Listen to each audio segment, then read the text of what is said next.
हाँ, फ्रॉड जो है, नेट फ्रॉड कुछ बहुत ज़्यादा हो रहे हैं।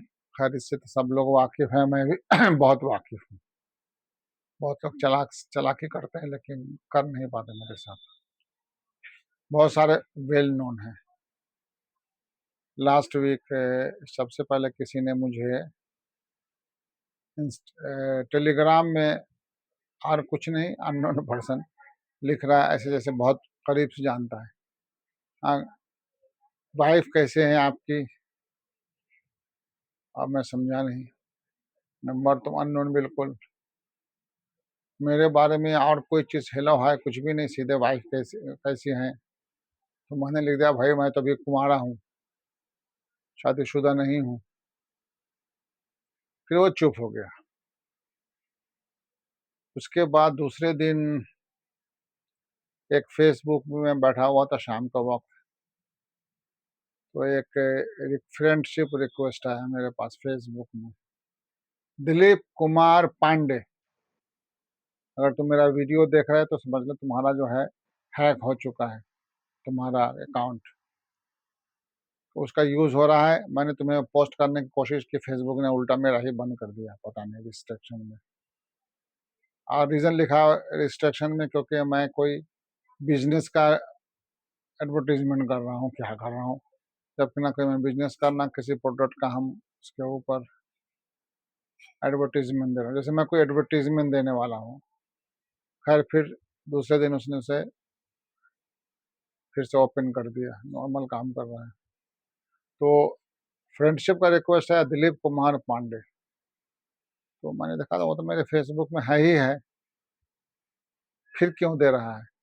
तो मैं समझ गया, क्योंकि इससे पहले आया था एक अनिल कुमार, जो यूक्रेन में रहता है, सेम टाइप से।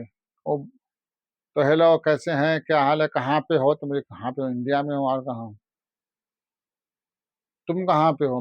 मैंने उससे पूछा तुम कहाँ पे हो? तो उसने कहा कि रशिया में। अच्छा, तो मैंने क्या किया, रशियन में लिखना शुरू किया उसको, कैसे हो, क्या हो, कहाँ पर रह रहे हो? वो जवाब ही नहीं दे रहा। फिर जवाब में दे तो मुझे लिख रहा है क्या है, हिंदी में। हिंदी मतलब स्क्रिप्ट तो इंग्लिश का था, लेकिन हिंदी लिख रहा था कि मुझे आपसे कुछ 2 बातें करनी है, लेकिन प्लीज़ ये किसी के साथ शेयर मत कीजिएगा। ये स्टैंडर्ड टेक्स्ट होता है। तो मैंने कहा, मैं समझ गया, जब हमने उसे ये जवाब दिया कि भाई ये स्टैंडर्ड टेक्स्ट जो है ना, कहीं पर तुम्हारे पास लिखा हुआ होगा, तुम उसी को मुझे भेज रहे हैं। रशियन में तो जवाब नहीं दे रहे हैं।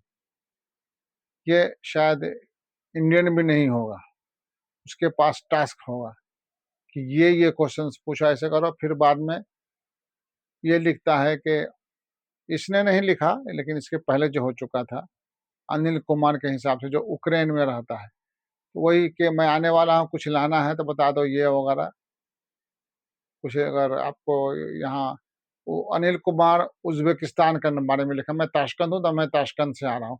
अब उस अनिल कुमार को मैं 78 79 से जानता हूँ, जब वो जेएनयू में पढ़ता था। मैं भी साथ-साथ था, साथ-साथ रशिया गए, साथ यूक्रेन चला गया, मैं रशिया चला गया था, अनिल कुमार। तो हमने बोला जब आ रहा है ताशकंद से, रशियन जानता है, क्योंकि उसकी उसकी वाइफ़ जो है यूक्रेनियन है। कभी दिल्ली में भी रहा है, यूक्रेन में, गुड़गाँव में भी रहा, फिर वापस चला गया, यूक्रेन में है वो। तो रशियन में जवाब नहीं था, बोला क्या लिख रहे हैं, हमको समझ में नहीं आ रहा है। तो मैं तो समझ गया कि ये 2 नंबर का आदमी है। जब तुम इतने सालों से, पचासों सालों से रशियन सीख रहे हो, पढ़ रहे हो, बोल रहे हो, तुमको आता क्यों नहीं? तो फ्रॉड था ये। उसने भी वही कहानी कि मैं आ रहा हूँ, मेरा ये है, वो है, मुझे कुछ थोड़े बहुत किसी मुझे थोड़े बहुत पैसे चाहिए होंगे, वो मुझे तुम दे दो, मैं आते ही तुमको दे दूँगा, ये वहाँ पहुँचते हुए। तो हमने बोला ठीक है, ऐसा करो, तुम अपना मोबाइल फ़ोन नंबर दो। तो मोबाइल नंबर काम नहीं कर रहा है, ऐसा फलाना, ब्लॉक हो गया, पता नहीं क्या-क्या बहाने। मैंने कहा अच्छा ठीक है, तो एक काम करो, तुम अपना बैंक का एड्रेस दो। बैंक का, उसका भी नहीं एड्रेस। तो मोबाइल पे पे करने का ऐसे-वैसे, मतलब एक बार आप लोगों ने शायद देखा होगा, अजीत अंजुम के साथ ऐसे ही हुआ था रिसेंटली, महीना महीना भी नहीं हुआ होगा। और मेरे साथ बहुत पहले भी हो चुका है, लेकिन मैं कभी पे नहीं करता। मैं समझ जाता हूँ ये 2 नंबर का आदमी सा है। तो उसी तरह का उसके ऊपर आया फ़ेसबुक पे, हमने उसको जब दिलीप कुमार पांडे, मैं समझ गया, मैंने उसका फ्रेंडशिप रिक्वेस्ट ना एक्सेप्ट कर लिया और फिर वो दूसरे दिन वो बात करने लगा। सेम स्टैंडर्ड टेक्स्ट वैसे जैसे लगता है कॉपी पेस्ट।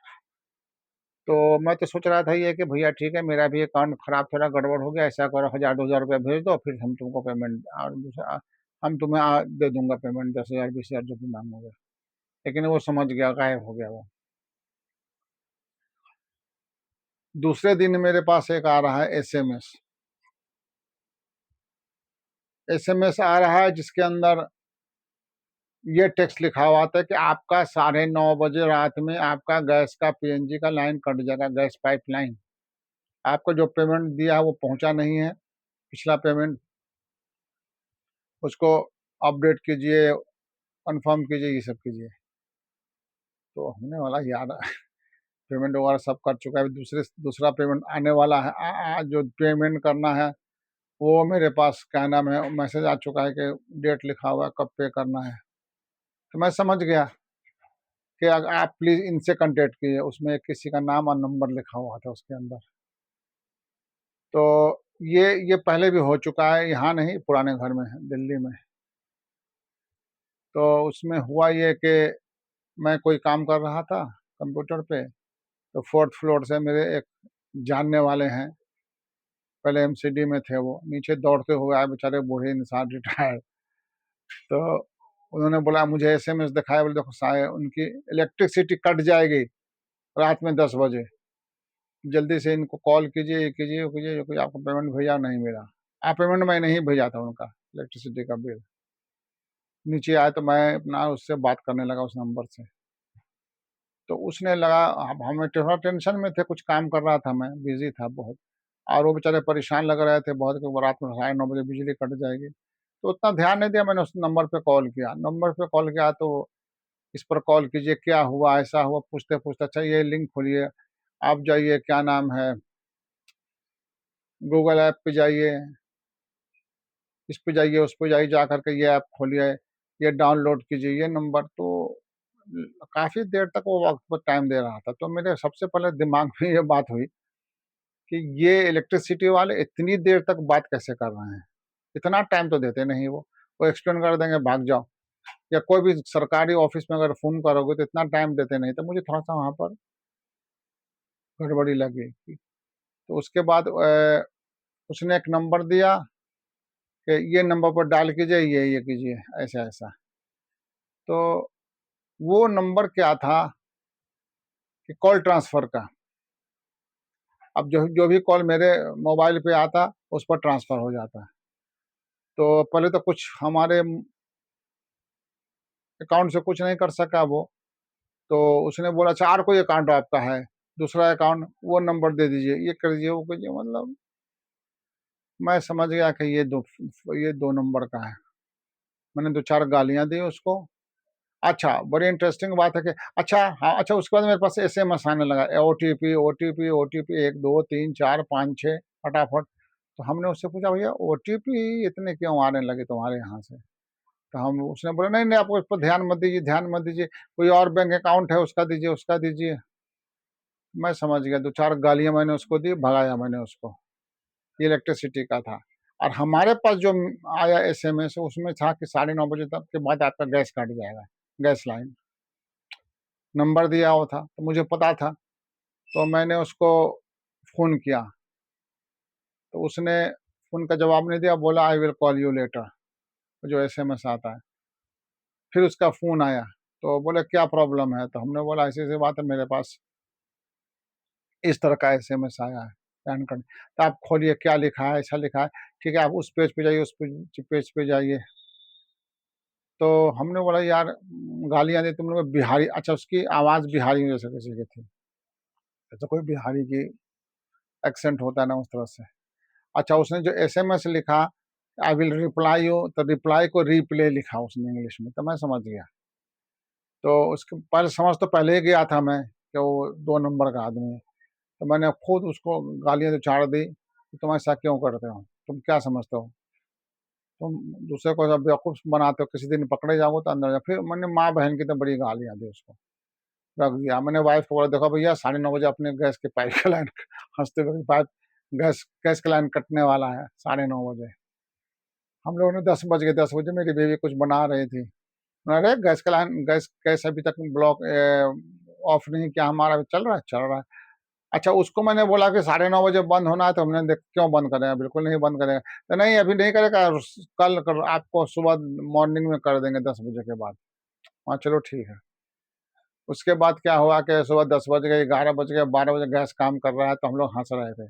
फिर मैंने उसको, मुझे पता है, फिर मैंने उसको डायल किया।